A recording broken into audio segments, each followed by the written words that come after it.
சுட சுட சுட சாதம். இதில் அப்படியே பூண்டு மேலே குழம்பு போட்டு சாப்பிட்டா எப்படி இருக்கும் சொல்லுங்க பார்ப்போம். சாதம் கொஞ்சம் நிறைய தான் வைக்கிறேன், நான் டயட்லாம் இல்லைங்க. இந்த குழம்பு எப்போ என் கண்ணு முன்னாடி வருதோ அன்றைக்கெலாம் நான் டயட் இல்லை. இப்போ பாருங்கள், நிறைய அப்படியே பூண்டு, காஞ்ச மிளகா, மிளகு போட்ட வடகம் எல்லாத்தையும் சேர்த்து போட்டு பெரட்டி சாப்பிட்டா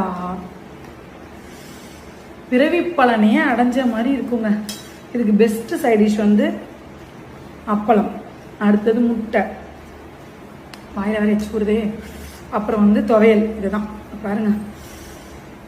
வீடியோ எடுக்கிறவளால முடியல என்னம்மா பாருங்க. இதுக்கு வந்து நம்ம புதுசாக நம்ம ஆறு வீட்டாலே பண்ணுற லான்ச் பண்ண சூப்பரான அப்பளத்தை எடுத்து நொறுக்கி